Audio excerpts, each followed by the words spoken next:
Hello everybody, Hello. welcome to the show. Now we're start the video now because we have 10 minutes earlier and soon we're going to call him and you can talk to him if you want it. Of course, make your questions. If people don't know, it's JORN LANDE. So. Yeah, we have a live interview today with JORN LANDE. This metal singer in Norway, so we are very happy to do that today for everybody. So we are really happy, very happy.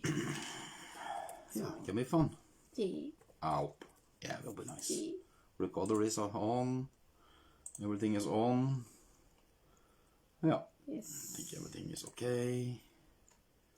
Yeah, I guess. See, snart. We are going to start this, so just keep in touch.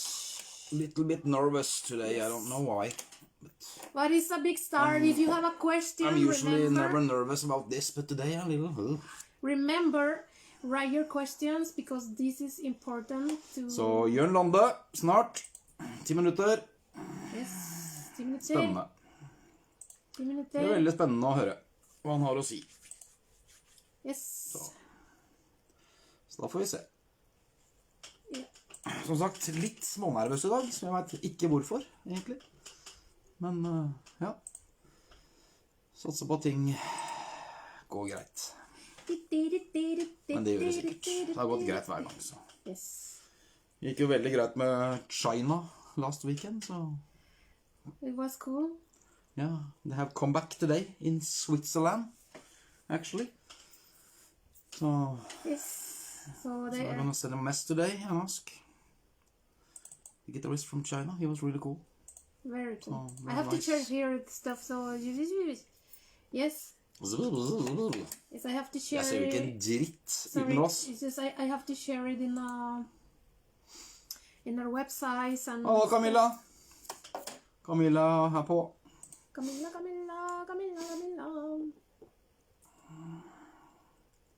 Think of some. Så da får vi se. Yes. JORN LANDE om 8 minutter. Da skal jeg ringe om 8 minutter. Yes. And we have tried to call people before and they don't take up the phone because it's 1 hour early, 1 hour late because management have done something kokos, but ja, da får vi se. Hvor er Kim Robin Johansen her? Du er der, men jeg ser ikke hvordan jeg kan. Nei, det finner du ut. Det blir ikke navn din. Bytt. Det går bra. Veldig spent. Sorry if I don't talk too much. I have to share stuff first. That's why. Cheers. Compartir. New people is watching. We are waiting for JORN LANDE. We're gonna call him in 7 minutes almost. Yes. So wait. You don't hear the music here på Facebook Live because remember the copyrights and Facebook block our video. That's why you cannot hear the music, but you can hear the music. Everything in pajarracaradio.com. If you want to go there, you can listen everything very perfect. Everything. So that's pretty cool. They can hear him, so. Yes, but I mean, yeah. Så dette blir nok bra, tenker jeg. Mange som ser på i dag. Yes. Det er bra. Tusen takk, Kristin. Vi skal prøve på JORN LANDE om 7 minutter for å hilse Lars. Hallo, Be han komme inn og titte på. Actually, if you have a question for JORN LANDE, just write it and we can read it and he can answer you, okay? He will be not a video. He don't want video, just audio, so you can hear it live. But he don't want to be on. It's phone, but it's okay. So. Yeah, it was a It's request. no problem. So that's anyway. It's live and you can talk to him. So yeah, that's the cool part, you know. You can send in questions if you want. So yes. People say he's a cool person. So yeah. Well, we meet him sometimes. He was nice. So he is nice. Ja. Sure, this day today. Ja, I guess. Så. I'm sorry, I want to hear the music and I hate it. I cannot hear it because Facebook. But you know. Koselig det, Anne. Ha en fin kveld du også. Får dere bare høre på Jørn Lande i dag.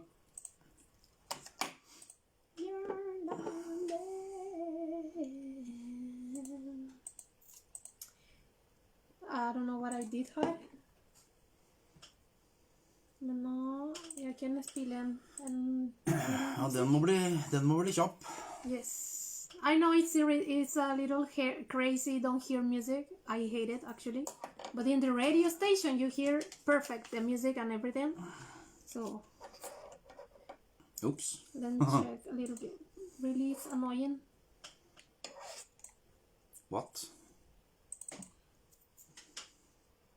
There's...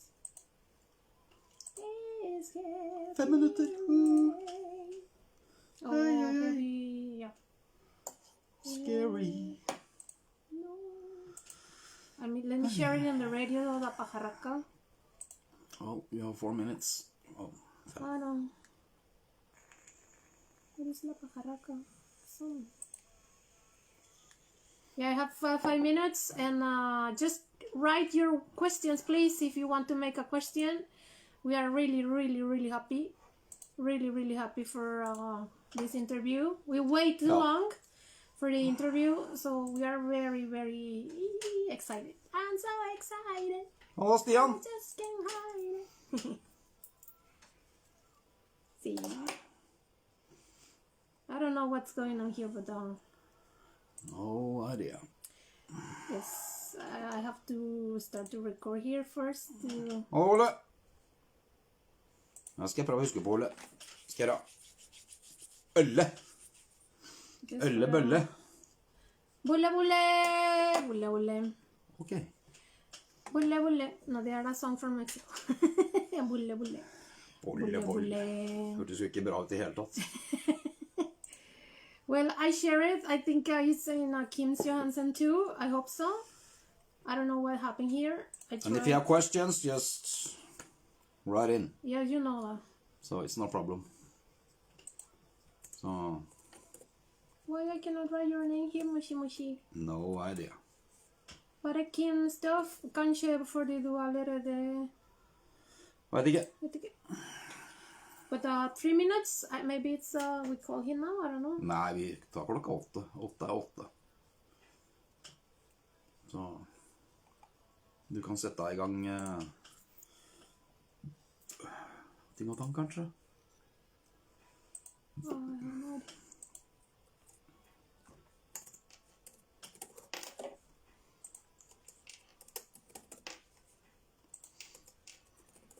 Nye folk som er inne, så venter vi på intervju med Jørn Lande om... Vi skal ringe om 3 minutter. Don't appear your name. Så får vi se. Huh. But... Little bit scary, but... Nah, it's cool. I'm not Hva skjer? Olé, olé, olé, olé. Det har du rett i det. Olé. Ole, ole. 2 minutes. 2 minutter. But something happened with the life. Where is my life stuff? I hope it's shared now because something strange sharing the... A new page This is new stupid. Facebook page is really annoying because you cannot see the video and stuff. Ash, veldig irriterende. Well, for me it is. I don't know, it's... Hvor mange trengs Ja, må ha glass, Ole. Jeg ser jo ikke til å dritt lenger. spare? Må jo av og på. Av og på. Hvor mange? Faen, jeg føler meg som en gammel nisse. We Kanskje can det jeg har start We have to be on air. So I have to... Ikke sånn, Camilla. Det er dritfett. Skal jeg høre med den, Camilla? Nå kommer spørsmålet igjen nå. Glemmer jeg det, så får du bare sende en til.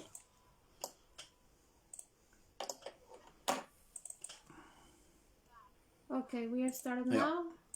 1 minute. So.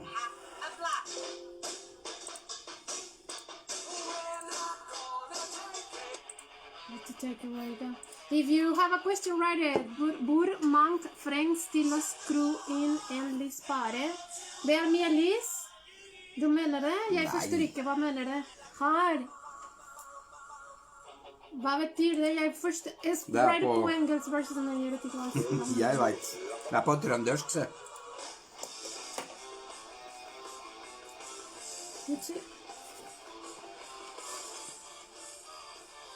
Vi ringer nå. 1 minutt. Welcome to the blast from the past.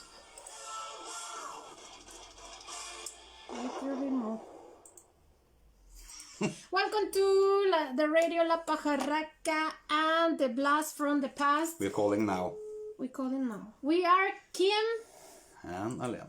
And we are in this live interview, so you can listen right now. Hola, Adrián Padilla, hermosísimo, un besote grande para ti. Hoy entrevistamos a un grande, la estrella más grande de Noruega, llamada JORN LANDE, y estamos muy contentos. Hey, JORN, welcome to La Pajarraca Radio. How are you? Hey, thank you. I'm great. Hello! Hey, This is cool. very cool. Been nervous all day. Really? Yeah. Nothing to be nervous about. It's, yeah, all good. Yeah. Very nice to have you here. It's Yes. Same, very cool. Same. So, yeah. thank you so much.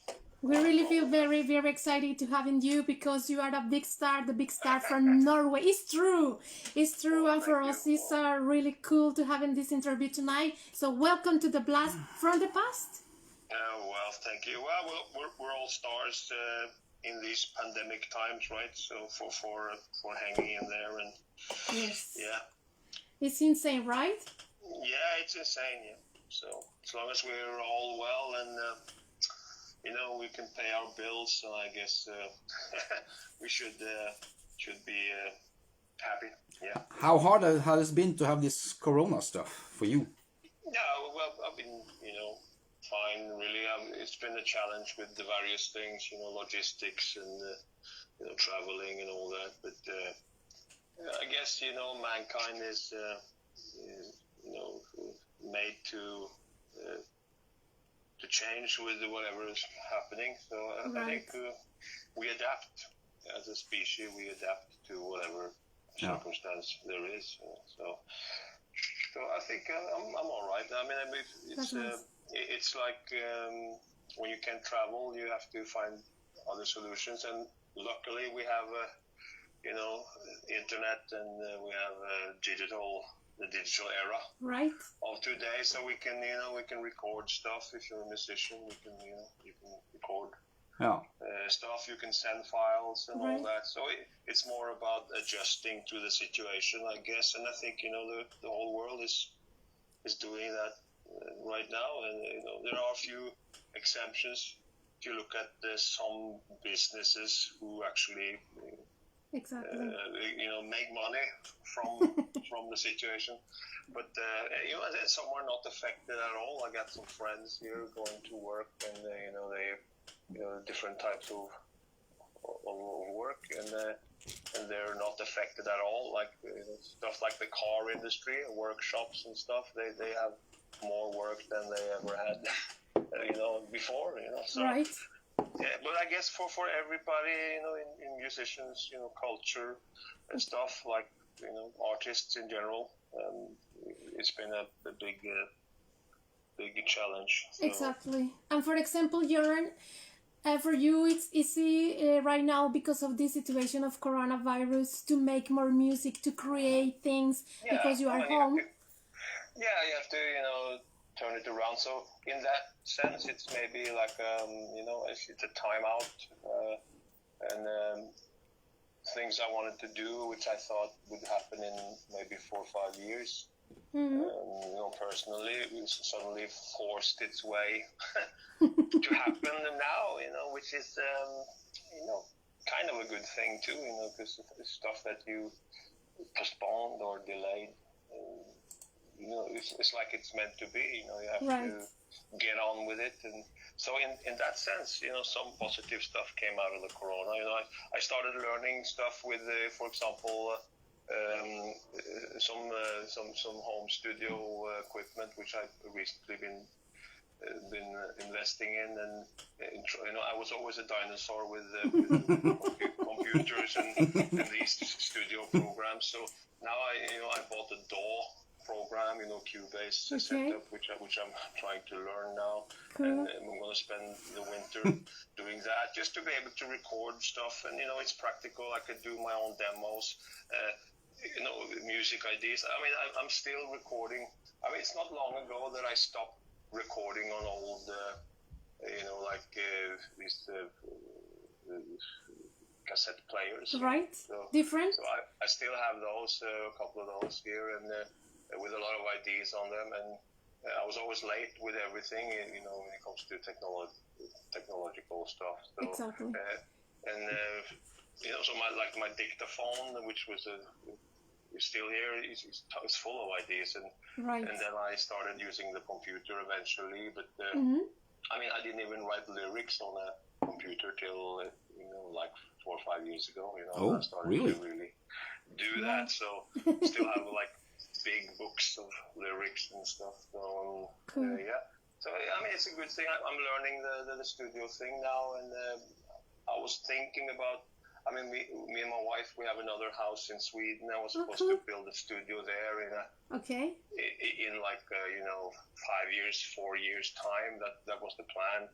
As I got a little older, my plan was to do something there, and because we're restoring stuff there in the house, and I have this basement area with a separate entrance, which I really want to build like a proper studio in. Cool. At some point, and I thought about getting older, and maybe I could work more there, and exactly. so I don't have to travel all the time if I want to record something. And but now it's kind of like forced its way to the surface. I'm starting now, so this winter it's going to be like a revolution for me, because I'm going to be like the real technological guy. I want to learn everything. Yeah, and I'm going to do it, because every time I start, in something, if I'm really into it, I never let it rest till I actually learn it. So right. Yeah. So yeah, that's great. So, but I think it's gonna. I don't think it's gonna be back to normal anyway in the next. For the corona situation? Yeah, it will take a long time, I guess. Yeah, I think it's never going to be, completely back to normal. I think it's going to be, maybe in many, many years, but I think this situation will kind of change a lot. Exactly. People change with it, the way people are considering everything, economy. Taking care more. Be careful, yeah, it's like, I think it will take a long time before people get to the point where they just get careless with things after this. So I think it's going to be a different. We're going to see a different future in the years to come. Exactly. People, would be like the spending society, where people just throw things away, or people, change whatever. They sell their houses, sell their cars, buy new stuff, just because it's practical, or because they just, I'm going to change it next spring. I'm going to buy this 4-wheel drive because we just bought a cabin, or we're going to buy something for the house, or whatever. All these things. I think people are going to spend less money in the years to come. Right. At least in the next 3, 4, 5 years, it's going to be exactly a big difference, I think, in what we were used to only 1-2 years ago. Right. Sorry, I just have a question from a listener here. Yeah, sure. Who inspired you in the youth? Well, I mean, it sounds like a bit of a dinosaur thing too, Well, because when I mentioned Elvis Presley, because Elvis Presley was my number one hero when I was a kid. But, my father is a musician. He used to play a lot of albums when I was just a baby. So I kind of got these albums from Led Zeppelin, the songs like communication breakdown, and the first 3 albums, like with Fire and Water, and Jethro Tull, the record called Thick as a Brick was one of the first records I remember as a child, you know. So I guess I was, you know, in 73 when I was only 5. I got this single, or my father bought this single, By the Sweet with Ballroom Blitz. Okay, cool. I love that song. Yeah, I think B-side was Fox on the Run. Yeah, yes. It is. It is. Yeah, and you know, and I think based on back then, you know, we didn't have any internet or anything like that, and we and I was 5, and all I had was this cover of this single, and I think Brian I remember this became my first, you know, real rock hero after Elvis, but Elvis was also kind of like he was a 50s, early 60s rocker, and then you know, music style changed, and you know, we got distorted guitars and all that happening in the late 60s and early 70s. So I think you know, if you look at the harder rock style, I think to me, despite starting with these albums by Zeppelin and, you know, early Purple and stuff, and then I think my first revelation, in the sense that, you know, I was really a big fan of someone or a band, was The Sweet, and especially identifying with Brian Connolly. So if you look at being a fan of a singer, you know, after Elvis Presley came into my life, I kind of saw this blonde guy with this silver jacket and stars in the face the guys had, and they were like the first glam rock band. And even though I was never really into glam rock later, when I got older, I guess because glam rock changed to become something less genuine musically. Right. It became more like a show, or more like, you know, makeup, and these guys, like all these guys looking like girls. Little bit circus. This kind of like this circus thing. Too much makeup. I never liked that really, you know, because the first bands that started this trend, like The Sweet, they were more about the music and the quality of the performance, you know, rather than the imagery and the whole concept. So I think that was more like a bonus. It's like the icing of the cake, you know. Yeah. So, but then it changed later to become the opposite, kind of. But still, you know, some good glam rock bands. You know, don't misunderstand me. It's just of course there was a certain quality. It's like when you look at prog music or prog rock, prog metal, what later became the prog metal. Yes. It's like, you know, when you listen to Styx or Kansas or Rush or some of these bands from back in the day, it's there's just something with the whole quality. There's a craftsmanship that's you know, it's more. I mean, it's great what happened in the 90s and early 2000s too, but still some of the new bands, they're more stereotype, and everything sounds more fabricated, in the sense that, you know, people started using the same digital equipment, same plugins, you know, using the same programs to, you know, whatever was new. And you could hear that, of course, in the 70s too. It was same with synthesizers in whatever happened in the 70s. But, you know, everyone used the Moog, for example, when it was popular for a few years.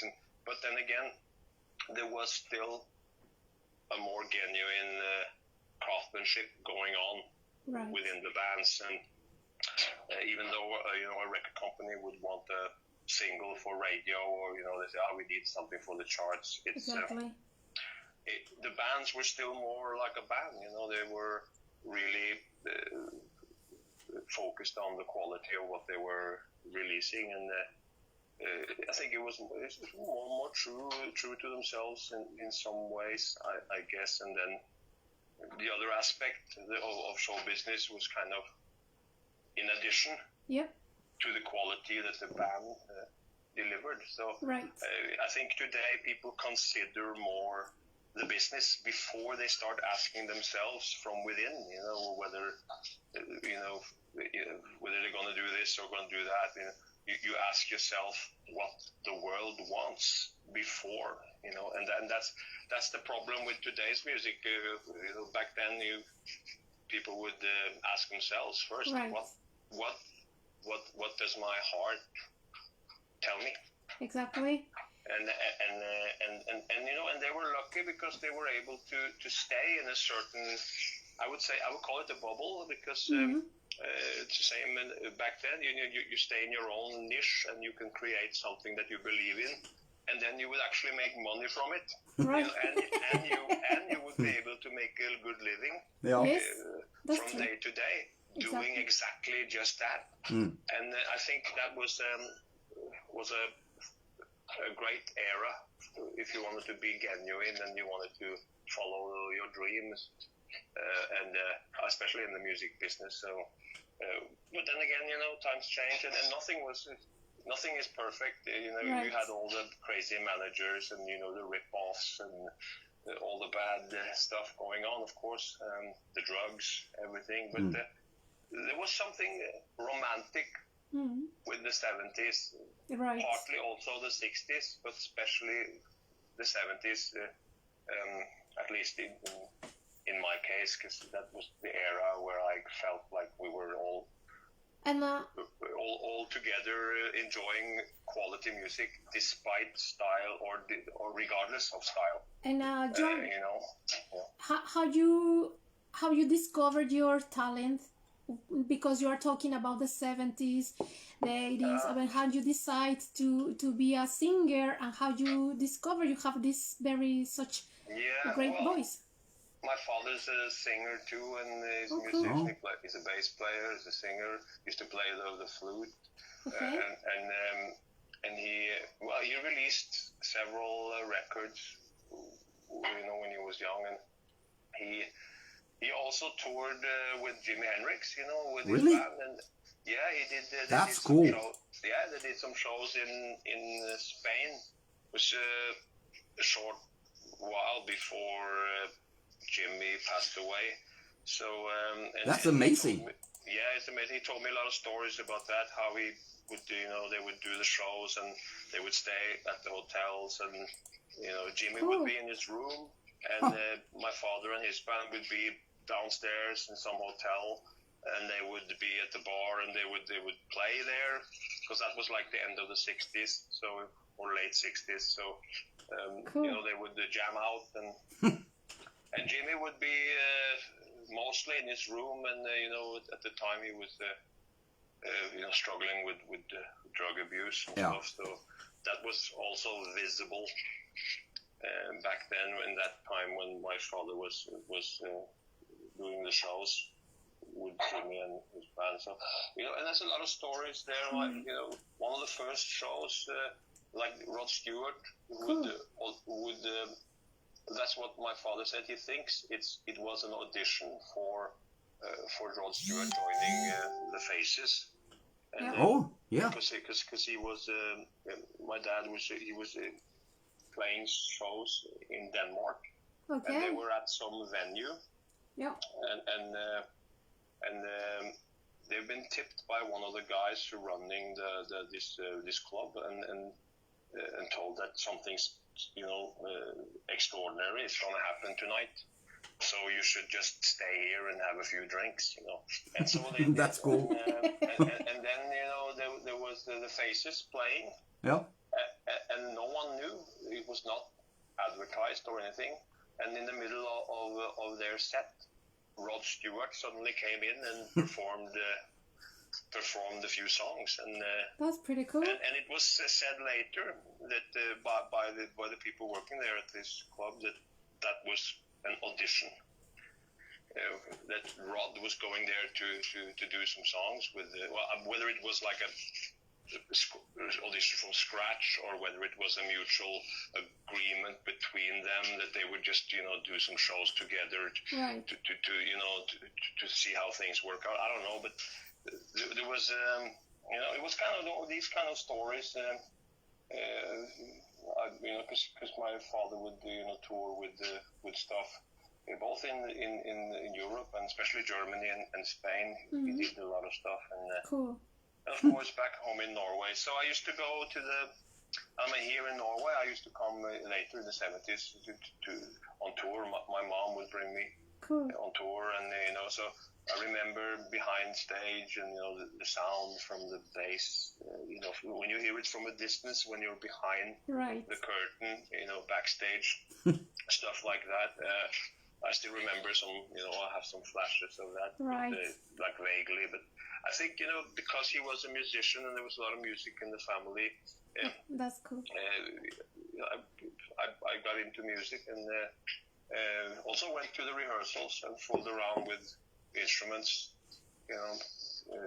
trying guitars and drums and microphones and all that. So eventually, singing was where I ended up. I play some guitar as well, but I never really practiced enough to become a proper guitar player. But I can play normal stuff for writing songs, or if you ask me to play down the pub, I could probably pull off a few songs. But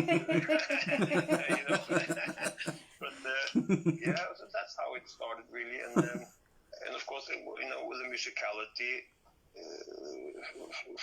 in my family was very much present, and these albums, I was lucky to get all these records also that I guess people my age at the time didn't normally listen to.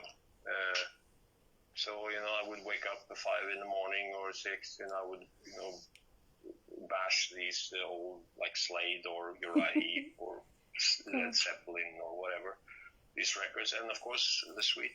And I think Elvis was like just in the middle of everything there. He was because he was kind of there since I was a baby, and I would listen to Elvis stuff before I could walk. So he was kind of just there all the time, and there was just his voice, I guess, that. And that's why it was just it was just something, and I guess it's the feeling of the performance that captured my interest, and I'm still today always considering the feeling of a performance rather than the concept or whether something's clever or not business wise, or there's a lot of focus on that in the business these days. People are not necessarily fans of the quality of the actual music anymore. People are more fans of the concept. If some guy was, if a keyboard player or a guitarist would start a concept, and if they would manage some strategy to make the business work so that they would get a lot of exposure worldwide, or so people become fans of that rather than just the music. It's more, even if the music is a bit like sterile and maybe not the greatest all the time, if somebody managed to get a lot of exposure and a lot of attention and play the right venues, it's like, you headline Wacken, or you in Germany, or you achieve something in the business, in the rock or metal scene, it's like you get credit for that. That's what I don't like about the modern business. I understand the showbiz aspect since I'm a part of it, but I grew up with a more passionate thing, where it's more about the actual performance and the music, and not so much about the rest. The stuff around. Exactly. Yeah. And JORN, you've been considered one of the most powerful voices, hard rock voices in the world industry. And you've been compared actually with Ronnie James Dio and David Coverdale of Whitesnake. What do you think about it? Because it's true, you are very cool. You have very, I think for now your voice is really powerful. Yeah, well, I used to listen to these guys too, you know, a lot when I was younger. So, you know, but many people think that Ronnie or David would be like my main source of influence, but they were not really. I guess that they were a big part of my youth, but I think because I was so dedicated with music, you know, and like I said, the 70s was like a magic era, and you weren't judged from listening to, you know, something as you listen to whatever, Cliff Richard or Elvis or whatever. It didn't matter. You could Kate Bush, for example, or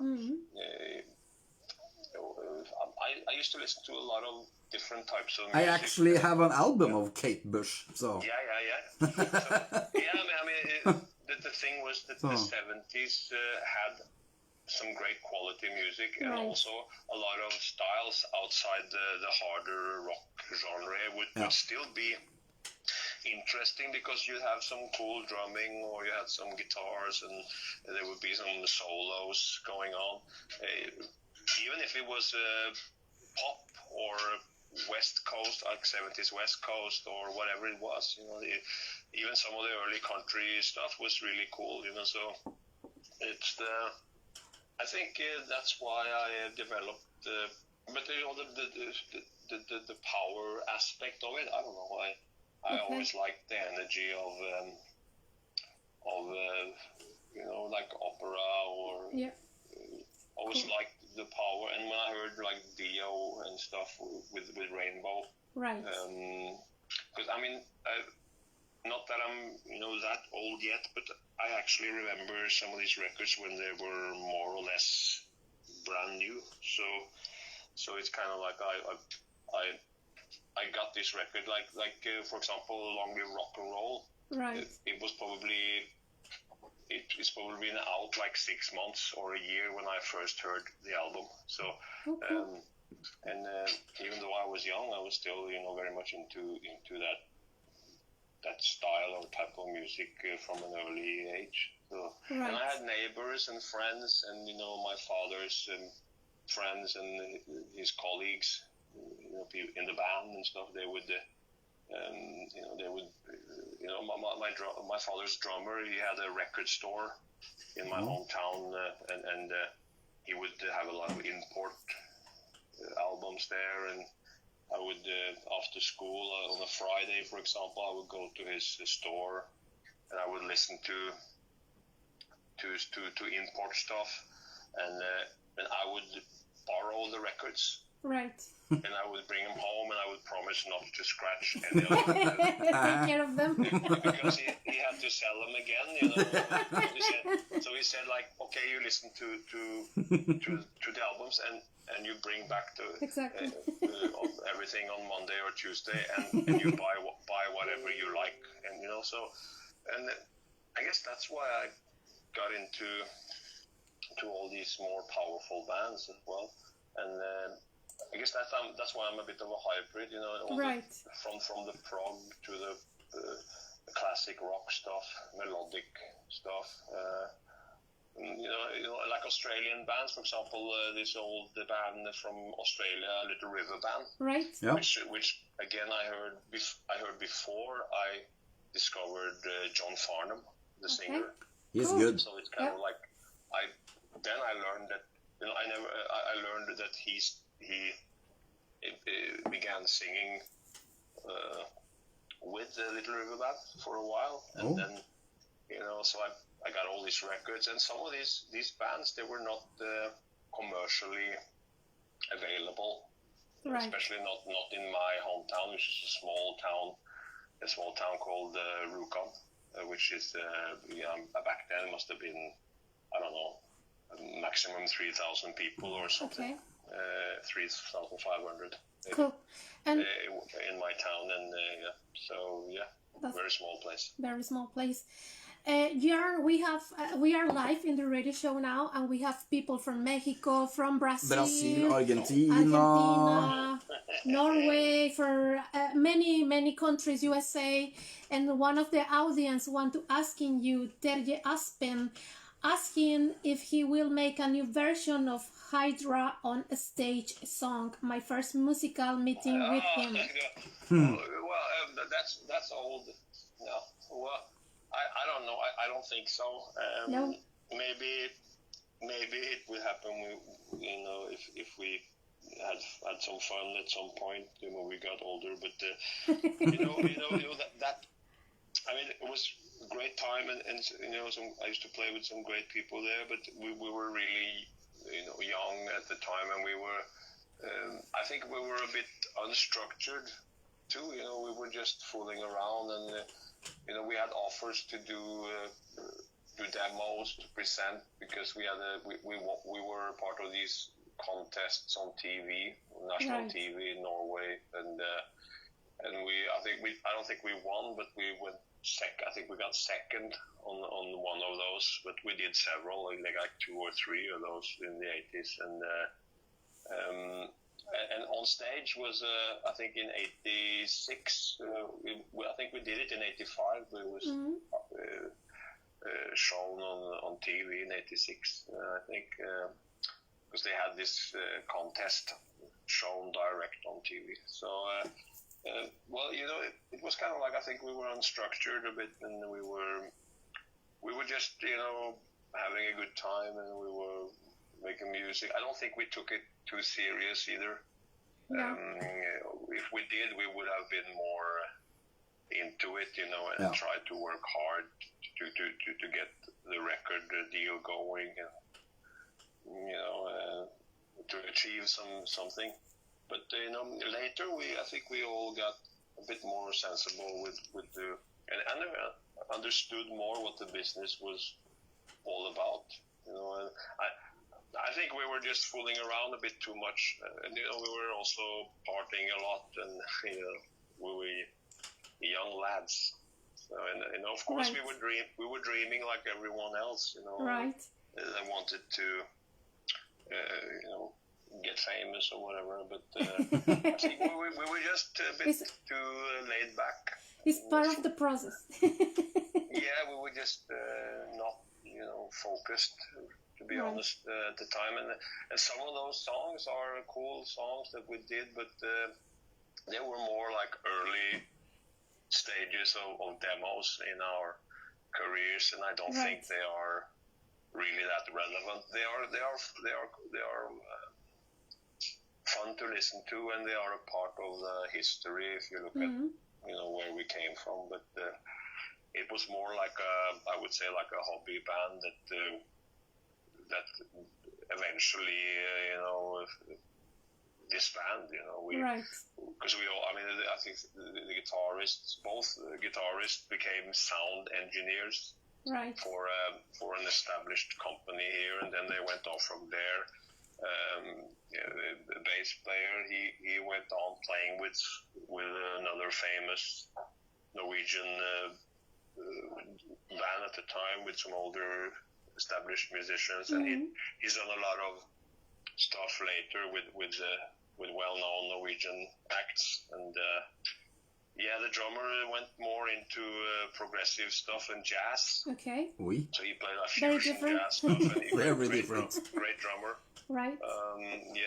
So I guess we all just went in different directions, and same with me. I guess I got more after starting to work with Ronald Tikro of the band TNT and the bass player there, Morty Black. Right. When we did this band called Vagabond at one point. A master plan, actually. Later, because TNT were stopped for a few years, and and then we tried to do this new band. We also had the drummer Steinar Krokstad from the band Stage Dolls, which also was a Norwegian band. Actually, I think they did some comeback stuff recently, playing some shows. Well, not this year, obviously, but next year maybe. But a couple of years ago, or so. Right. So it's I think that's when my first, I would say, real career began with this project, and it's also I was still, feeling young and unexperienced at the time, even though I was experienced in the sense of playing shows and, as a musician, but I was unexperienced in the sense of, mixing, mastering, recording stuff, learning how to do that in a proper manner, So, and I think I developed and I learned a lot through those years, from like the end of the 80s, beginning of the 90s, and those first couple of Vagabond records. I can hear that I was really young when I'm singing, but at the same time I learned a lot of stuff that I brought with me, and I think I see those first couple of records with that band as the real beginning of my international career, and that band we were also signed on EMI, so it was a major record deal. Yeah, that's pretty big. Yeah. So it was it started, but I can hear now that I'm really young when singing there, and so everything has its. We all have our own road. Yeah. Right. Burn Your Flame. It's your new one. Can you tell us about it, please, a little bit? Sorry, what did you say? Burn Your Flame is your new single. Can you tell us about it a little bit? Okay, it's just basically a song I did with the JORN band in the past, So it's more like like something we wanted to do. It's a different version. It has before it was shorter, and it has this kind of drum thing, and it's like its effects, and it's going on in the beginning and in the midsection, but it was actually a shorter song without any of that. So and we made it, made a slightly different version of it. It's more like a rock song that it's very much 70s-ish. But it has the crooner kind of thing, which I grew up with. This kind of thing is like it has this kind of a Ring of Fire kind of thing. It's like it has this Johnny Cash or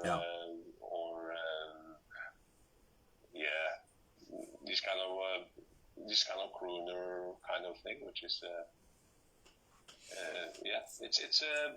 it's a non-modern rock song. But it's cool. A lot of people is popping up here now.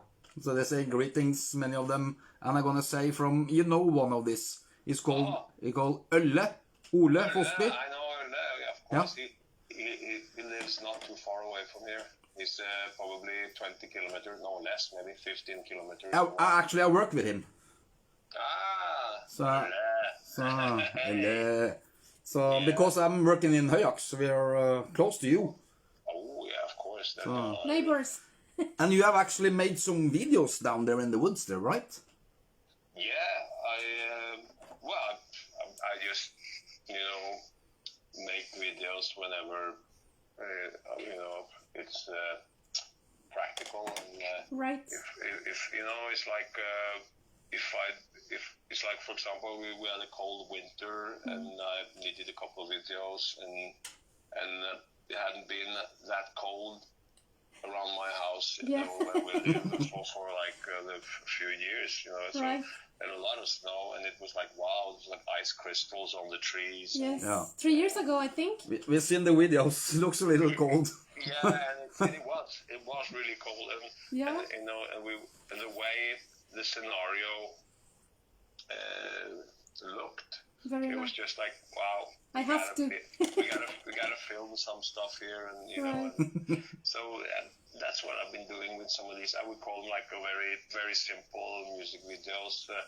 That's basically sometimes because I want to do a video, and my record company, they don't want it. They want maybe one song that they will arrange, and then they will have like a professional video company or a team that will do that. We either do it here, or I fly out to another country and we do it. but depending on what's practical and the logistics and stuff, and costs and everything, and where people are at the time and when we can do it and so on. But there's always a couple of songs on each record which I really want to have a video for, and then no one's gonna pay for it, or they're gonna do it. So I'm thinking, okay, if I'm gonna do it myself, I might as well just buy a camera that's kind of semi-pro or good enough, and I'll so I can film some stuff every now and then, either with friends of mine or my wife can film or whatever. So cool. And then I just go to a professional guy to put it together, which is a friend of mine that I know, and then we have a couple of more videos. And today it's also important to have something for social medias and for YouTube and stuff. So it's a shame when you have a couple of good songs on a record which screams for a video, or at least some footage, and then even just a lyric video with some pictures, whatever. And it's also, I think, personal, because I feel like it's not complete. It's incomplete unless certain songs have something for the internet, So that's why I'm doing that, and just because the songs deserve it, and also because I'm making a living from this, and I want everything to be available. And to me now, it's also not about views anymore. I think a lot of people for years have been focused on followers and views, but that's more like it's not really relevant. Because it's like the world is deceived. In the sense that now you can buy followers, right? You can pay Facebook, you can pay through YouTube, and you can you can call it advertisement, but it's not really. It's just that you open some portals to get more views and more clicks, and whatever these clicks are, whether they are fake clicks or relevant clicks.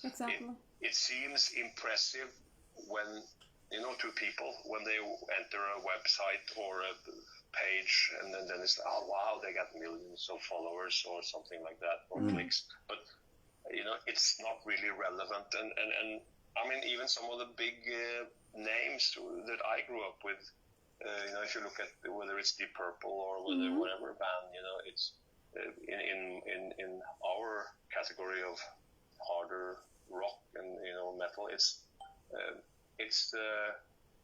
some of these bands, they don't even have a small percent. Well, they have a small percentage maximum of some of the hardly known acts out there. So there's a lot of acts now with like millions of views everywhere, and but they're not really that known, So it's kind of like, how does it add up? You have like tons of like the YouTubers who I mean, I doubt any of the YouTubers would sell out a big spectrum anywhere in the world if they. You know what I mean? One of the YouTubers singing covers, for example, on YouTube, and they have millions of viewers. I doubt they will. They will never show up. I doubt they would sell any tickets in Madison Square Garden, New York, regardless if they have 1 million American fans. That's true. Through the YouTube thing. So the point is, they are not relevant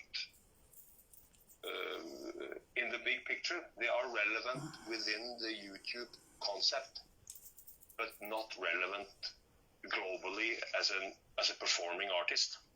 And that's the difference. So and that's what we see everywhere now. That a lot of bands working hard, building a proper career based on quality, and they can go out there and they can do proper shows, but they still don't have millions of views on a music video, for example.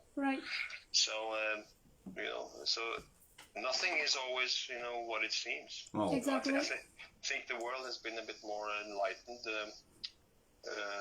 now, and this internet thing seems to be fading a little bit. You know, people starting to understand that this world is not really. I mean, this internet world is not really what it's all about. I mean, it's practical for information, and but that's what people start to go to distance themselves a little bit more from it, which is good, I think, because maybe we will get some serious, genuine stuff, back in the scene. You have done a lot of things, but how did you get involved in a football song? Well, that was actually I played a show in Trondheim here in Norway. Yeah.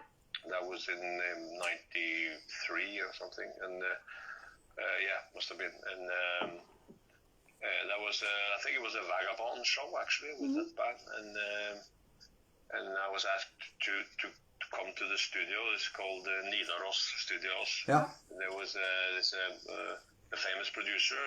We used to call him the Norwegian answer to Mutt Lang, or John Mutt Lang. It's like he did Tell No Tales by TNT. He did a lot of these great Norwegian well-produced records. Norwegian band called both Stage Trolls and Dance with a Stranger. He did a lot of great sounding albums in the 80s and early 90s. So it was a team. It was Bjørn Nesjø and Rune Nordahl who did these records, and Bjørn Nesjø wanted me to come there, and they wanted me to sing some Norwegian lines there, and so I called my dad and I said, hey, they want me to go and do this Norwegian song. What do you think? I'm supposed to be like a rock singer. I sing in English. I don't sing in Norwegian. I never did. So and my father said, you're an idiot. Okay. You're an idiot if you don't sing that song, because that's gonna be a big break to do that song. And I said, what do you mean, big break? Well, it's the world championship official it's the World Cup song for Norway. So and you definitely have to do that, and so I did. I listened to him, and I'm happy I listened to him now, because it became like the second national anthem of Norway, and they still play it. They're still playing it now. They're still singing it. The stadiums are like full of people, and they're it's like this You'll Never Walk Alone, the Liverpool song Liverpool uses. So everyone gets up in the tribune. It's insane. You experience them. Yeah, well, a lot of people try to make these soccer songs after, but it seems that this song kind of survived. Right, cool. And that's great. It's a great thing. I mean, it probably is the only official song in Norwegian, at least that was properly released and marketed, that I did in my career. So cool. That's kind of funny. Yeah, but it's still big, so you have to be proud of this one. Yeah, it's a different style of singing maybe than what I'm known for, and it's a bit outside my bubble if you look at the way of singing. But it's more like it has this kind of national romantic feel to it. But you did it in English too. Well, the end of it. The end chorus is in English, but the style itself is kind of, it's not a typical. I mean, it's nothing, has nothing to do with like a JORN thing, or like the JORN style that we know. No. But that's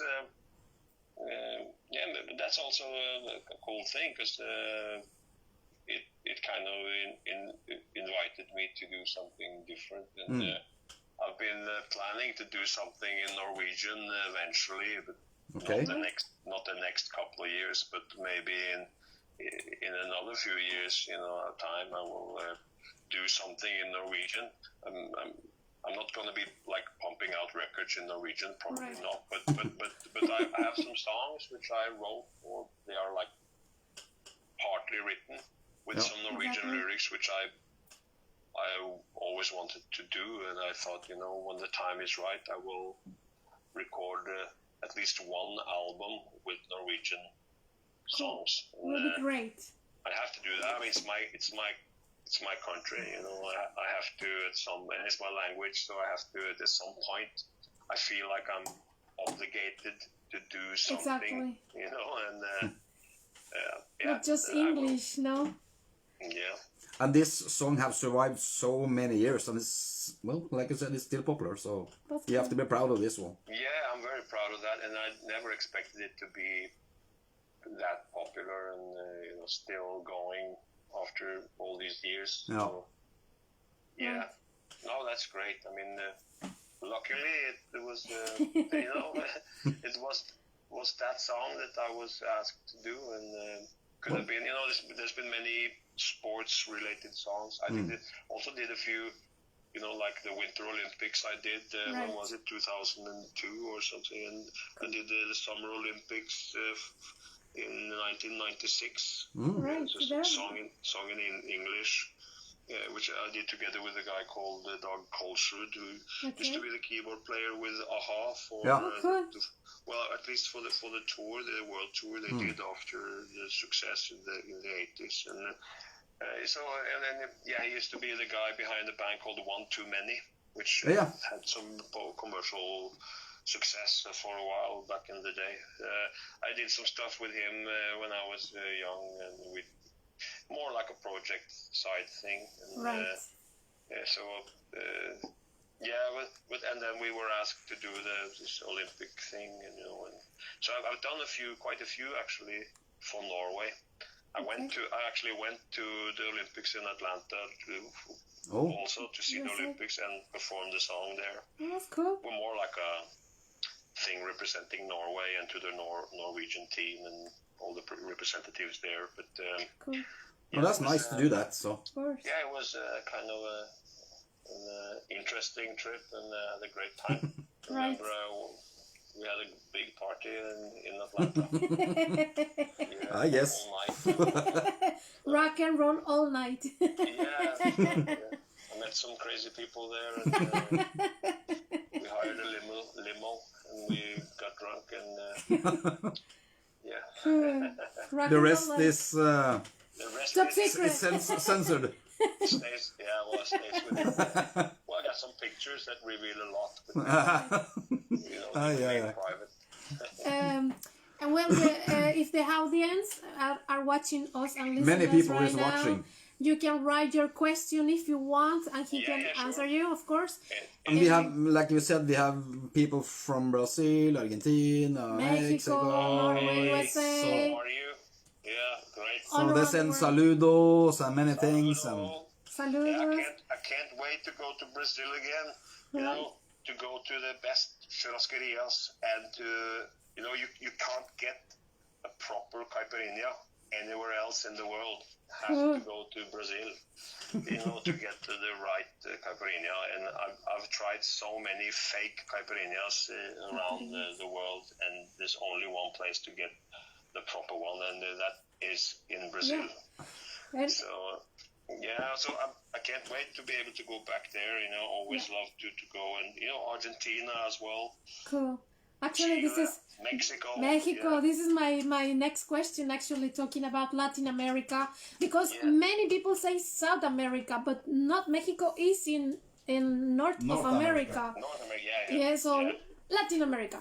So you've been in Mexico, because I remember I saw a flyer. You've been with Geoff Tate from Queensryche, or ex-Queensryche. Yeah. You've been there playing or not? Because I remember I saw this flyer. Say it again, where? In Mexico or not? Yeah, well, sure. I've been there several times playing. I never played there with the JORN band, but I played there with Avantasia. And I think we were there with the Master Plan as well back in the day. Cool. So it's we went. we went a lot of places. I've been from Monterrey to Mexico City, Guadalajara. And so I went to see the pyramids and Teotihuacan. the Inca.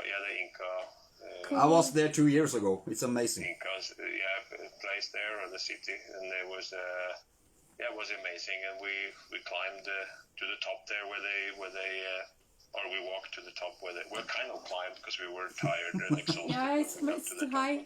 And it's very hot. But you've been in Teotihuacan in Mexico City? Because we have many pyramids in Mexico. But, I know. I don't remember exactly the name of it, but it's the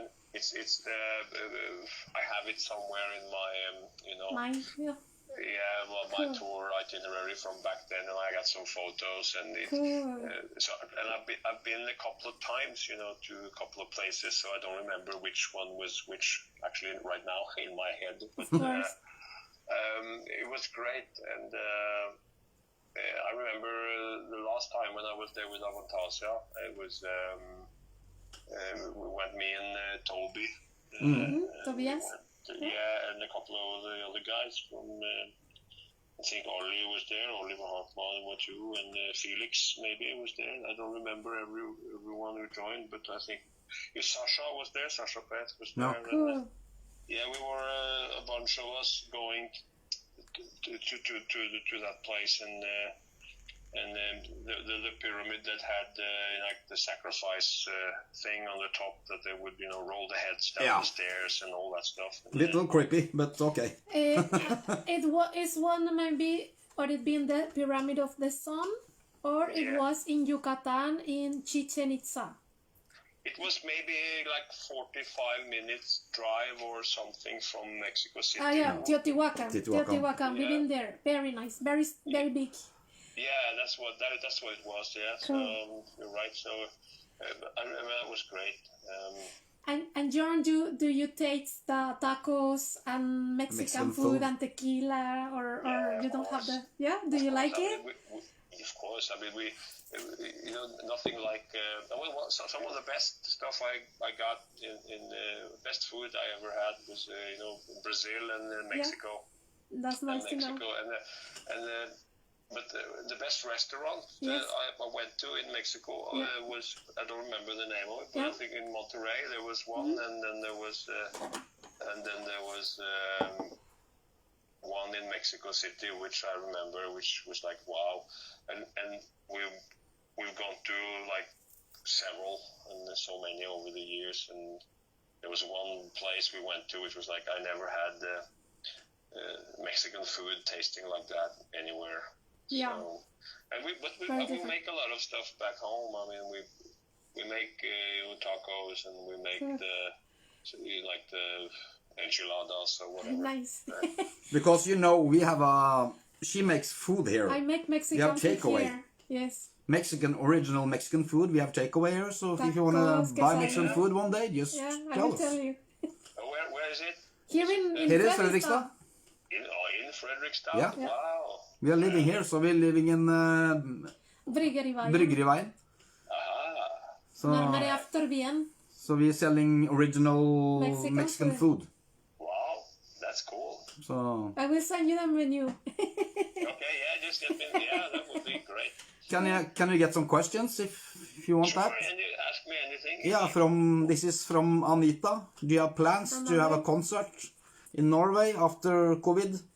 Of course.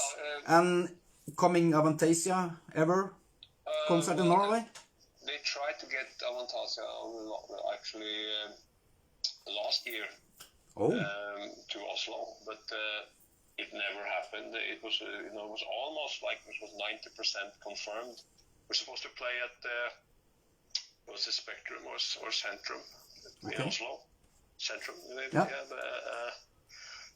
But then the last minute it was cancelled, or but decided that it wouldn't happen. So unfortunately, but and then instead we did a couple of big shows in Sweden, Gothenburg, Stockholm, stuff like that, and we did it for festivals. I guess Stockholm was like a Fantasia show, and then we did some festival after. And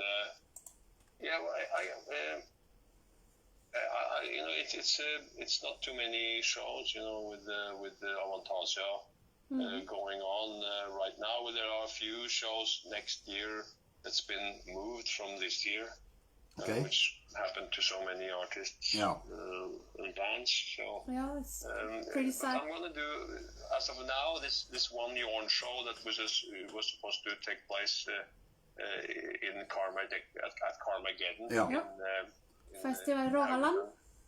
In Haugesund, that was supposed to happen this year, so it's been moved now till next year. So as of now, that show is still on, but we don't know what's going to happen next year either, because everyone thought that this would be over by August, September, or next something, year. and then it would be, you know, going back to normal by Christmas or January. So, but it seems it's going to drag out, you know. Right. We have another question, if it's okay. Yeah. From Ole. Ølle. He won ask the time with Yngwie Malmsteen. What do you say? What? The time with Yngwie Malmsteen. Yeah, sure. That's all he wrote. So. The time? Yeah. Yngwie Malmsteen. well, the time was, but there was, you know, actually, most of the time was actually a good time with Yngwie, because, you know, we got along quite well, actually, and people always talk about the other side of the story, what happened on this tour that we did, and this kind of conflict that went on and everything, but it wasn't, you know, it wasn't really dramatic at all in the first section of, you know, me and him working together. It was all good, you know. With me and him, we're like talking like natives, you know, Swedes and Norwegians. Yeah, you know how it is. And, I remember me and him got stuck in downtown Miami. Okay. He had bought this Ferrari replica. Oi. Yeah, it was like a copy of a real Ferrari, which he bought, and because it was a rare one from the 60s, which I think was like a racing car thing, which you expensive one too, I guess. Yeah, something you couldn't really find easily. I mean, an original one would be like millions, or at least hundreds of thousands of dollars, and so obviously he couldn't afford that, so he wanted one that was almost, you know, the next best. Okay. Which was like a replica of the real deal. Yeah. And he bought this car, but the problem was that this car wasn't built to handle the horsepower it had.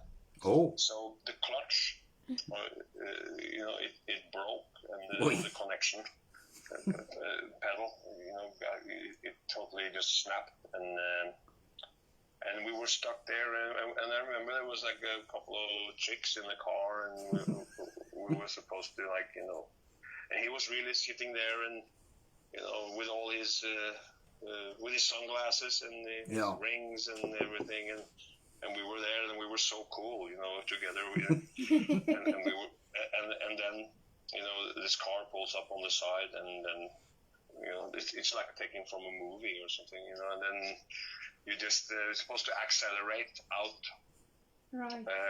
When it, you know, turned green, and then it broke, you know, this connection, and then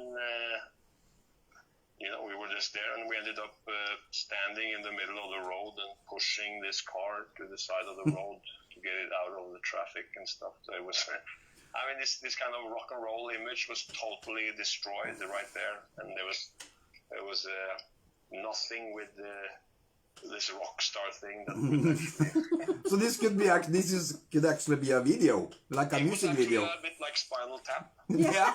The movie. You know, I've seen that. It was a lot of fun. I mean, and you know, and me and Yngwie, we got along well. You know, We went around, did stuff together. I remember he was very concerned about, stuff like his watch, for example. Right. His Rolex, he needed to fix something, and we went to this workshop, and, I'm just, we would go around, do stuff, because, I was a guest at his place, we would rehearse there, and so I would just, when we didn't work, I would just, stick around, and we would do stuff. Right. So he was, nice guy, in that sense. Whatever happened beyond that happened later. It happens. 2 tours.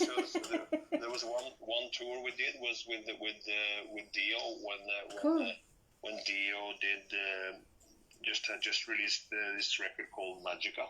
Mm-hmm. Yeah. And then we did this tour, and that was like a double billing. Right. With Dio would be still, Dio would be like the headliner kind of. Yeah. It was kind of promoted as a double billing, and to me that was a special thing. It was a great experience in my life because I got to tour with Ronnie and his band, and I'd be hanging at the bar with Ronnie, asking him questions about his career, at hotels and stuff. So that was. He looked like a very nice man, just like. Yeah, he was very nice. Yeah. Very nice guy. Was the best and sweetest person, and still, very, very, very smart and very down to earth. Yeah. Right. It's like exactly what you would want to meet. When if you're insecure in your life about which direction to take and what to do, how do I do this? What do you think I should do? When should I just go for this or go for that or whatever? And so I know I asked him a lot of questions, and remember he had his Irish coffee, and he said, it's. Like he said in so many interviews too, it's all about just doing what you believe in, and it's a lot of hard work. And, exactly. And what sounds like a cliche, which is like follow your heart thing, which is very difficult to do these days because the world is getting more and more fabricated and fake. I would say. But maybe Corona has changed us a little bit. Maybe we hope at so. least Everybody. Maybe we're going a couple of steps back now, or wait a minute, what happened? Maybe we should consider the real things in life. Exactly. What do you think about the tragic news from Eddie Van Halen this week? Oh yeah, that was terrible. We didn't hear anything or much about it because I think maybe Eddie and his family chose not to be too public about it, and his son public on Twitter. He died. It's understandable, right? Of course. We're all different in that, and obviously when you have something like devastating, such as cancer, right? If it can't be cured, or obviously the last thing you want to do is to hang around on social media. Exactly. That's like, not cool. The least important thing in life in such a situation. So I guess it's all it's terrible. It's a tragedy, and it's too young. And it's absolutely a tragedy. It is. Yeah. Very. So what can we say? Just keep he's going. coming like a shock. So yeah. I knew he was sick, but not that sick. So no, that's what I mean. It's like we all have different preferences to how we want to handle something. Sometimes we're just in denial. Other times we just choose to. Really scary. To keep away, because it's. What happens then is you have to deal with your own existence. Exactly. You have your family there. You have your own life. You have. Who cares about everything else. Yeah, exactly.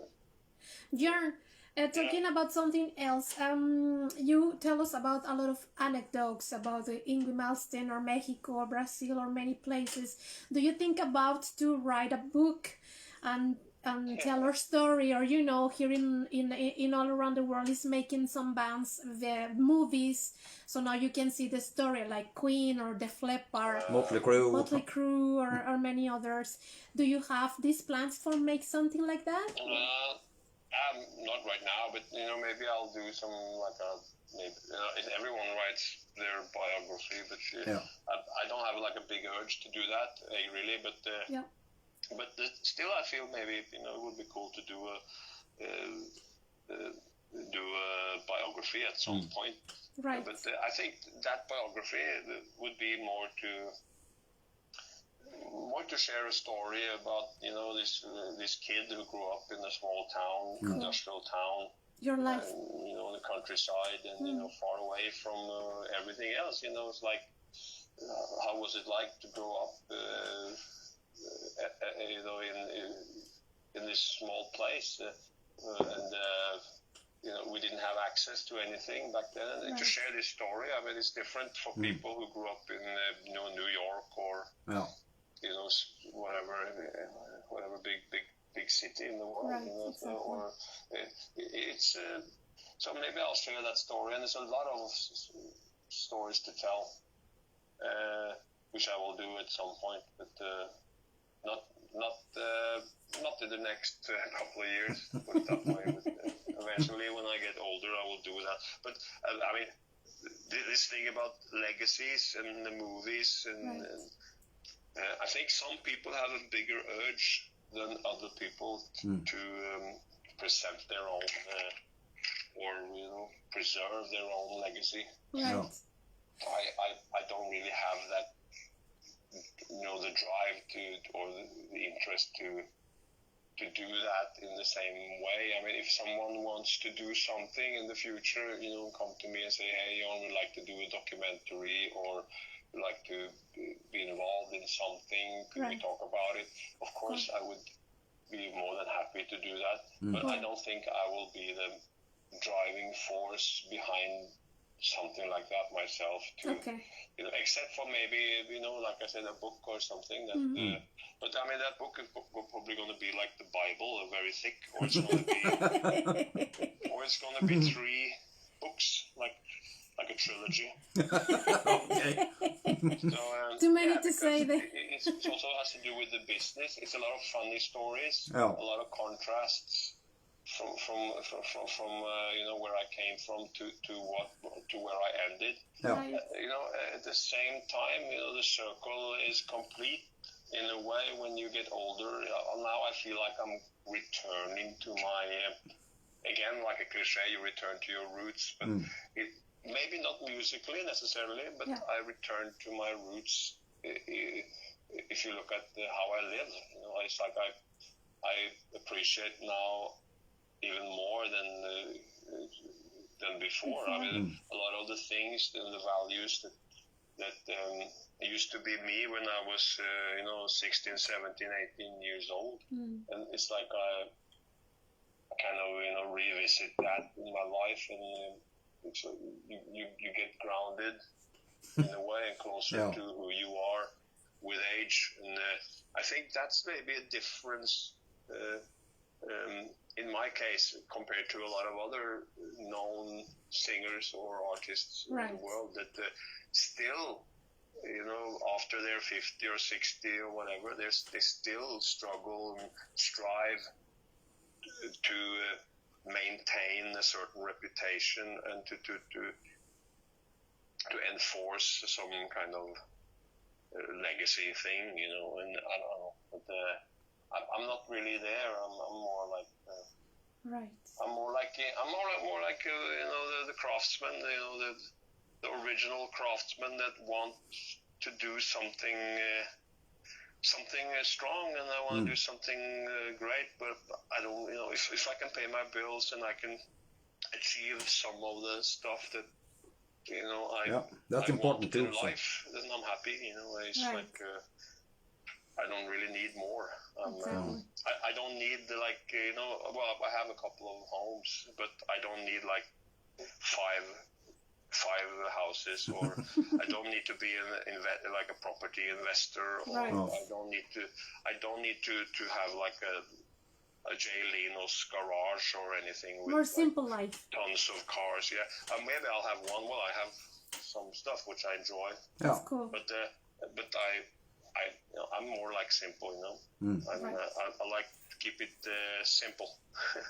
Do you have some plans, just having a small concert in Fredrikstad or something, or? Well, a lot of people do that these days, and I've been asked if I want to do something, but I don't have any like plans in the near future. I've just been writing some stuff and working on the next record. The next JORN record was supposed to be started next year. Okay. But because of the corona situation, right. Everything got cancelled or.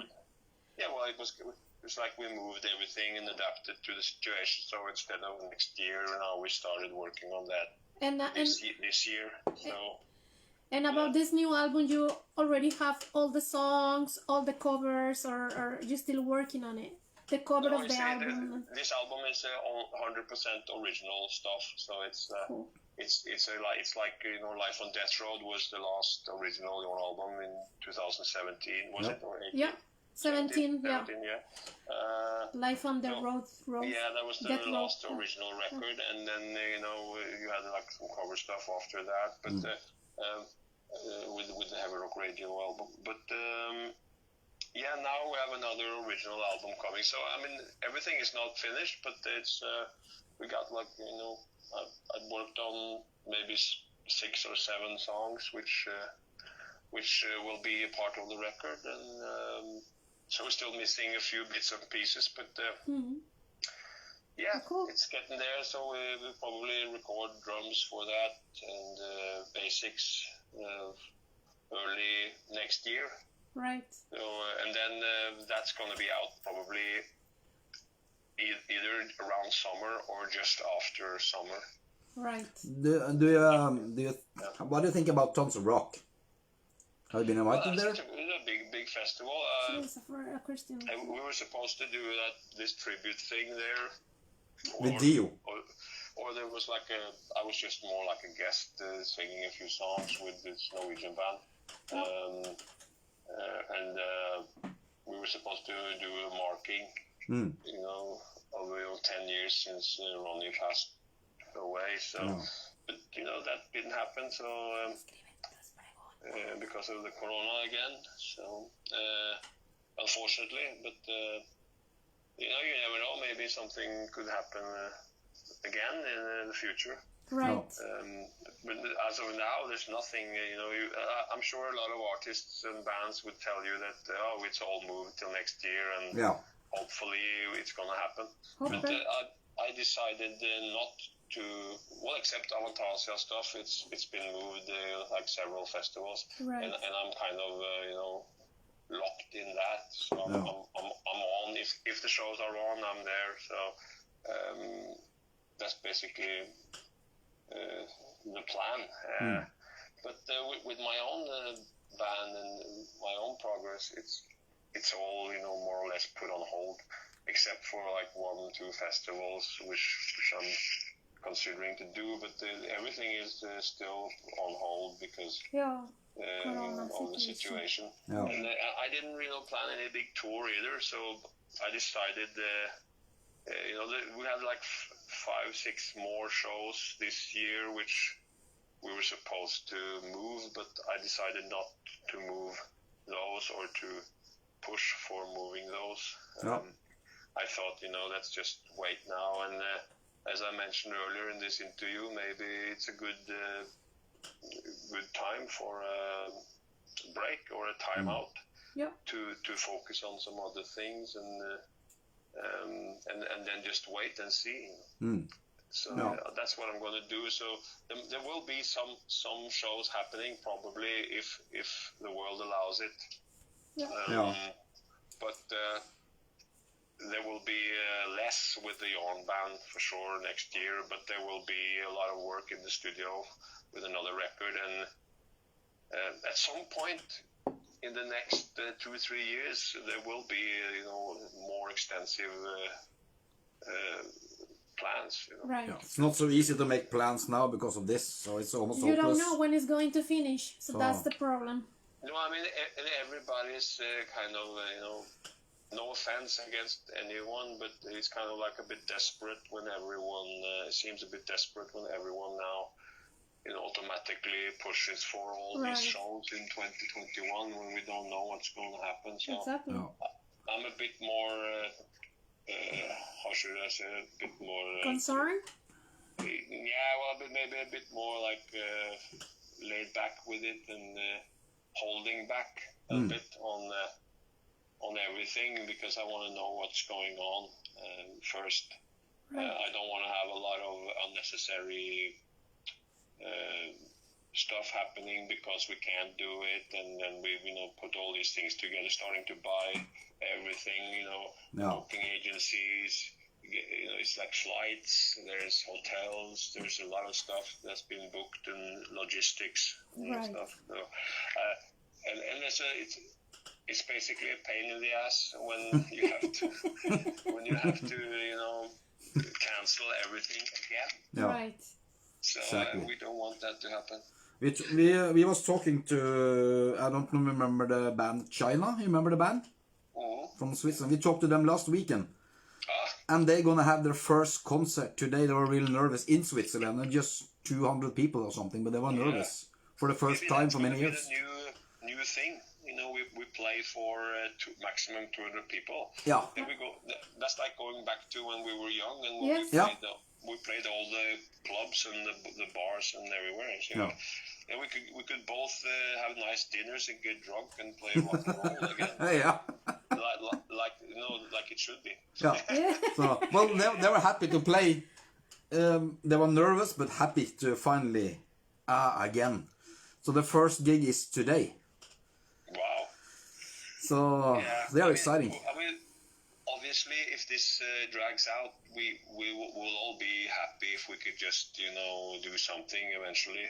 And I think most of us will plan to do things on a smaller level. Like if you scale down and do things differently, you can still do some great gigs. Meet a lot of great people and enjoy it.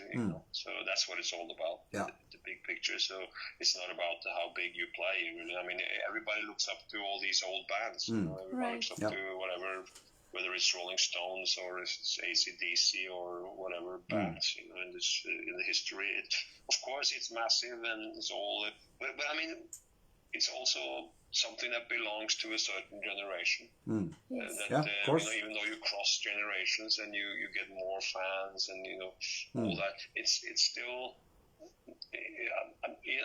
I doubt that any of the bands today in today's modern rock scene will be able to have a legacy like this when they get exactly when they get older. It's a legacy measured in a different time. It's different criteria for what's successful or not.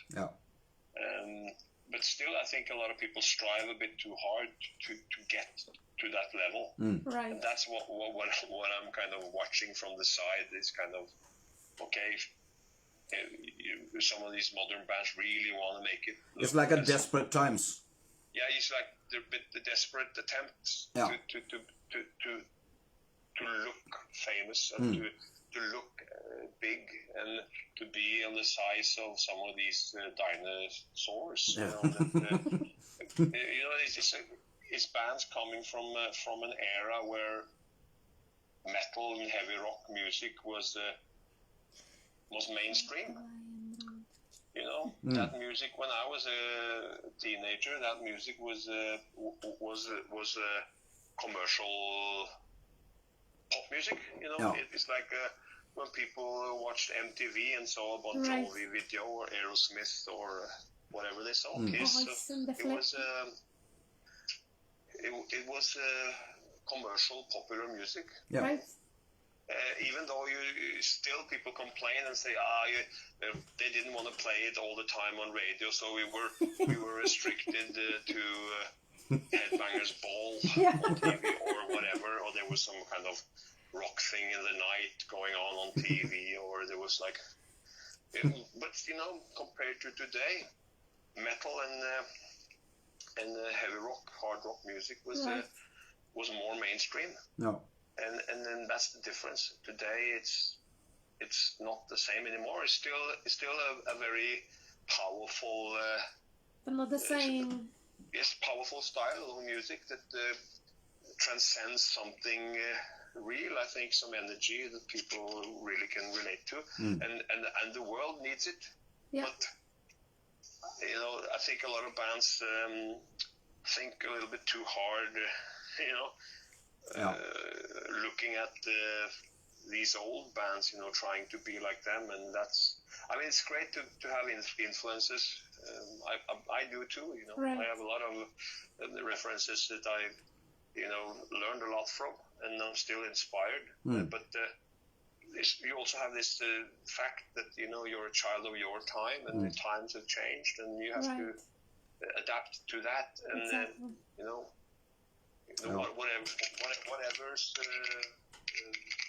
Whatever's big in your time was a totally different way of being big in like 40 years ago, or so. Because we asked the guitarist in China if you wanna do everything again back in time, and he said, "Oh yes, no problem. Oh yes, I will." Sure. Of So course. yeah. So are you the same there? Do you wanna? Well,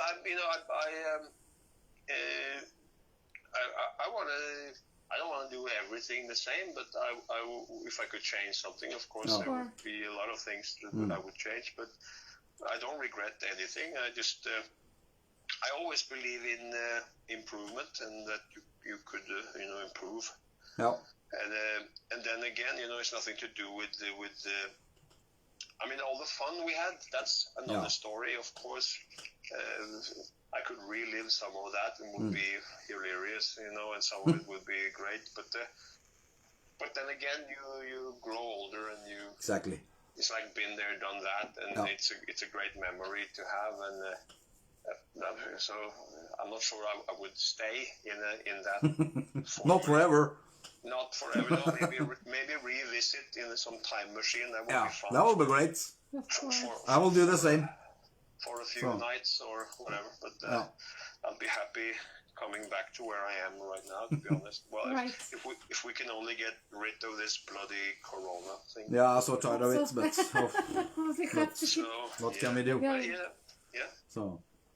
JORN, this coming the funny part. I know you record me this when I saw you for 2-3 weeks ago. I don't remember exactly the date, and you remember me something for La Pajarraca radio. Remember you? Do you remember? Yeah. But that day it was a lot of wind, and when you record me this, when I hear it, it was like little windy. Little windy. Can you try it again if you say a message for La Pajarraca radio, please? Say it again. I couldn't do that right, so I was going to say it again. How do you say it? La Pajarraca. All right. Hi, this is JORN, and you're listening to La Pajarraca. Yes. Yes. Thank you so much. That was great. Very, very cool. And there's something funny happened to you before on stage in your personal life. Do you want to share with us?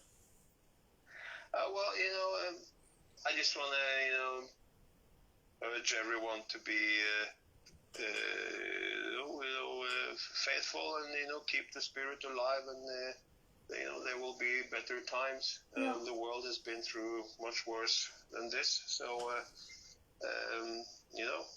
it's not the end of the world. No. It's just a time out, and use it for something positive, and we'll be back to rock. Whether if it's like next year or in a couple of years, doesn't matter.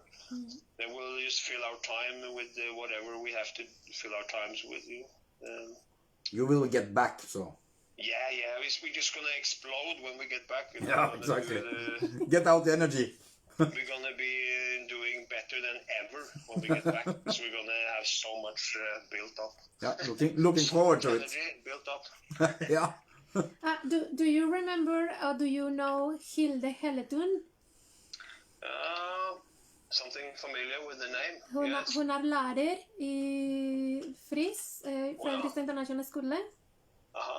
Hun forteller han vær så snill, og jeg sender hilsen til han. Kanskje han husker meg, så jeg kan fortelle han. Hilde Helletun. Ja.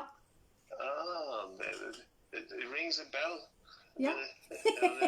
Teacher in the international school. My teacher. Yeah, she's my teacher. Okay, I will tell her that. Ja. Hilse, ja. Tusen takk. Ja. Jeg skal fortelle henne. JORN, something do you want to add to this interview? No, not really. Just besides what I said. Let's just stand on the barricades and do whatever we have to do, and then when we join forces again somewhere in this world, it's gonna be greater than ever. Right. Yeah, we're gonna be rocking the world.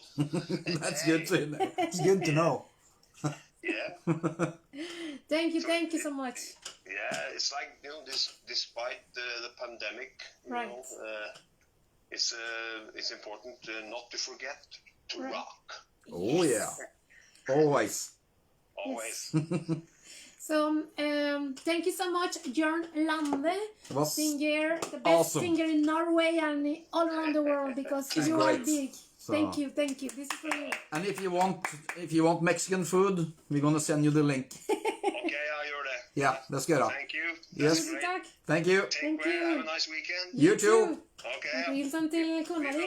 Yes. Ha det bra. Cheers. Bye. Ha det bra. So, muchísimas gracias a JORN LANDE por esta entrevista. Tusen takk. Thank you so much, JORN LANDE, for the cool interview we already made.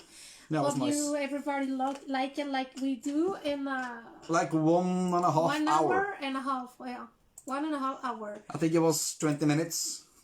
But it was long but very cool, very because nice. He talked about many things. Yeah. His childhood, family, music, and many cool things. So it was such an amazing thing. So let's play music, and we are going to say ha det bra alle sammen. And first we can play music. Remember, you cannot listen to music here on the Facebook because of the copyrights, but you can listen all the music in pajarracaradio.com. So let's play Right Like the Wind, and we're back to the blast from the past. Yeah. I have to download the volume of the music. I don't like it, but we have to. So hope you guys enjoy the interview. Now it's music on the radio. We didn't get all the questions for everybody, but it was popping in. Yeah. A lot of stuff, so yeah, it was really nice. Cool. Really cool, so, and you can come and buy tacos. Tacos. Taco. Saludos desde Barcelona. Hola. No sé si alcanzaste a escuchar las preguntas que le hicimos a JORN LANDE. Apenas acaba de despedirse. Hicimos 1 hora y media de transmisión con él en vivo. O sea, súper chido. So we are very excited for this. Thank you so much, guys. If you just have to keep in touch for the most coolest interview we're going to make in the future. I don't know who else. We're thinking with Cinderella. We're still waiting. He said yes. I'm waiting for the answer for Sex Pistols. Sex Pistols. And Metallica, actually. We're still waiting for the answer, or many more. So hope you can enjoy every interview we made for you guys, and for us, of course. We have such much fun. And yeah, it was cool. Very, very cool. Really, really cool. Song for Ronnie James, tío. Yeah, he has a lot of things to do. Sois geniales. Muchísimas gracias. Mándanos tu música, Martín Templo. Ya hemos tocado tu música, no creas que no sé quién eres. Y He's from a band from Spain, Martin Templon Domini. You sent me first before your music. Tú me mandaste después. Perdón, menté ya. Santa Dios, ya entre inglés, español y noruego. Perdón, madre de Dios. Que tú me mandaste tu música anteriormente y la hemos tocado, pero sígueme mandando, por favor, a arlenlapajarraca @hotmail.com. Okay, yeah, so that's such a great thing, and I wish to play the music here on Facebook Live, but if we play the music here, Facebook blocked the video. That's something we really hate it. And I don't want to block the video, not me, them, not me, but really fun. Thank you so much, everybody, for this. And we're going to play another song from JORN LANDE. Song for Ronnie James Dio is the next song we're going to listen. And after this, I don't know. It's good night. Good night. Yeah. Because my ass hurt. Yeah, we can stand up a little bit because we are sitting, and you know, we were sitting 1 hour and a half. My back hurts, my rumpa hurts. Entonces sí, nos hacía falta movernos, pararnos tantito, porque sí, la verdad es que... Tototas. Sí te cansas de estar sentado un buen rato, pero la verdad estuvo padrísima la entrevista, me encantó todo lo que nos dijo, todas las cosas. Yo me lo encontré hace 3 semanas en la calle, cerca de mi casa, porque es nuestro vecino, JORN LANDE Arnabo Os. Yeah, down the street. Yeah, 5 minutes from here. So he's our neighbor, and I saw him for 3 weeks ago. Nærmere av Rema 1000. We took a picture, and the picture is here. You can see the picture I took with him 3 weeks ago. You have the picture? And me. Yeah. So pretty cool. Kim, too. So we are very happy for this. So yeah, but he was really cool, very nice, and very nice, very calm. Just relax, dude. So it was nice. Very nice. So we are really happy because we wait for this interview for a long time ago. So yes. A long time ago. Where did you come from? Where did you go? When did you Oh, please. Aj, jeg glemmer det. Det er i morgen. Ja. Ja, det er i morgen, ikke i dag. Nei. Ja. So. Oh, yeah, but he was really nice. He was, 1.5 hours. And you are half? Yeah, I don't... Yeah, half here and half there. I want to play music, and I can play the music. I just didn't. I want to stand up and shout. Oof. Okay, let's play the other one. It's just if I... This one is a little longer. Ay. Okay. Yeah, but it was nice. I just down the volume because I cannot play in sorry. It's a little hard to... Yes. Okay.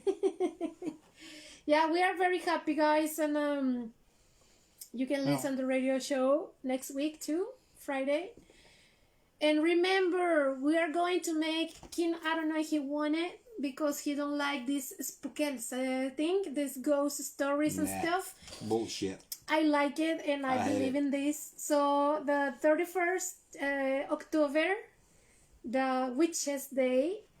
I'm going to make a special program for you can tell us your ghost stories, and if you have a story, many people have it, not just in Mexico, in Norway, USA, Spain, all around the world, have a ghost story to tell us. If you want to tell us live, you can tell us live in your voice, with your own voice. And in this day is Saturday, 31st October. And you can call us or por Facebook, video call, or just call, and you can tell your story. If you want to do that, that's pretty cool because it's scary things and Halloween, so we like it. I like it. I love it. So we did before, and it was a lot of people like you guys, and telling us this spookels thing or this ghost story. So that's pretty cool. Yes. So just remember, 31st October, a Facebook Live. We are going to make a Facebook Live. Maybe I will put some white eyes. I don't know. Maybe makeup like a... Really? Shirt. I don't know. Oh, herregud. I will think about it. He don't like it. I loved Halloween. So... I think it's stupid. Nah, I think it's pretty cool. No. See? It's never been cool. Yes. If you're gonna see dead people, be a grave digger. No. Oh. No. Yeah, for me it's cool. So anyway, we're going to do this. Remember, Halloween day. Special day. Different in Saturday, not in Friday. So yes, please. See. Oh. Yeah, so we're going to finish this and yes. Yes.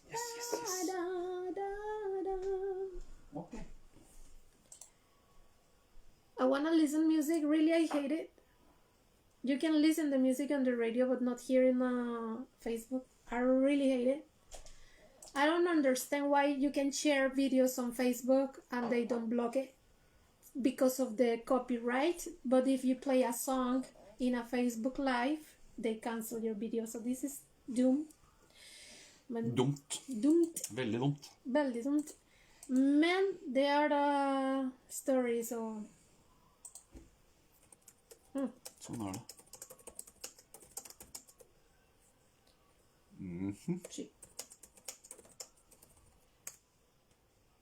Sånn, ja. Sånn, ja. After this song, we will say ha det bra alle sammen. Distribuidor de contenido, dice. ¿Qué? Distribuidor de... Jeg vet ikke. Ikke jeg. Jeg kan gjøre det sånn. Jeg vet det da.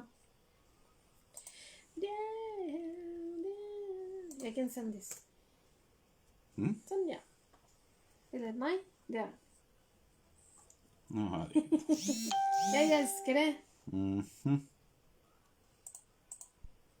Snart. Vi har to say ha det bra alle sammen, snart. I can play the... Sånn, ja. Ja, men da fikk en spilt en ny hilsen, og det var jo bra. Ja. Slipper jo den der vinne som var ute sist. Yeah, we're gonna edit in the interview. If you don't listen the full interview, you can listen it. If you click on when we finish this video, I will share it, and you can just play all the video and you can hear it because we started clock at 8. We started, so we made 8 o'clock and we made the interview 1 hour and one and a half hour. Ja. So it was such a cool, of the time course. was really fast, really. Yeah. So that's cool. Yeah, we are excited for this. I am. You just have to send them the food stuff. I think I didn't stop this. Jeg glemmer det. Ja, det er ikke så farlig. Nei. Det går bra. Ja. Let me LANDE. It's just I have to save all the interviews. You see the line is nice. Så det ble ikke så verst det. Nei. Faktisk. No. Men det var kult. JORN LANDE var en cool dude. Det var veldig bra. Jeg liker veldig mye. 1,5 time. Det snakker litt norsk. Ikke så mye, fordi ikke alle snakker norsk. Nei. Det er derfor vi bestemmer å spørsmål på engelsk, uansett han er fra Norge. Så det ble veldig bra. Ja. Faktisk. Ja. Men vi snakker litt. Litt. Nå må vi snakke fortere. Til slutt, når vi er ferdig med han, vi har snakket litt norsk. Men ja, det var litt privat informasjon, derfor. Ja. Så, nei, det var bra. Veldig fornøyd. Jeg tror han var fornøyd også, så... Det virket sånn. Så det er kult. Kjempekult. Er det telefonen min? Det er det? Det er telefonen din. Det er den gamle. Ja, det er gamle. Yes. Well, do you want to say ha det bra alle sammen, eller? Etter det? Skal vi si ha det? For nå er ræva mi sår. Ja. I rumpa mi. I rumpa mi. Jeg liker denne sang. Yes. Veldig fin. Men. Nei, da får vi se hva som skjer neste gang. Yeah. Just keep in touch. We don't know who it's the next interview. Maybe next year, maybe this year we have more. I don't know. You have no idea. But just keep in touch. Just check pajarracaradio.com if Eller så legger vi ut på Facebook or website or listen to radio programs, the live radio shows, so we can just tell you when we have a new vi får jo kanskje med DAD igjen. Yeah. Så we're waiting for him. Ja. But we don't know yet. So nei, så han sa jo ja, men da skulle med hele bandet. Så vi får se. Ja. Så det blir kanskje DAD igjen. Men det blir kult. He has a new record. Ja, solo record. Så. Yeah. So we'll see what happens. Så det, nei, men det blir bra, det. Yeah. So we are going to say ha det bra alle sammen. Ja. Vennligt. Klokka snart 10, så nå får det være bra, kjenner jeg. Ja. Det er Pajarraca.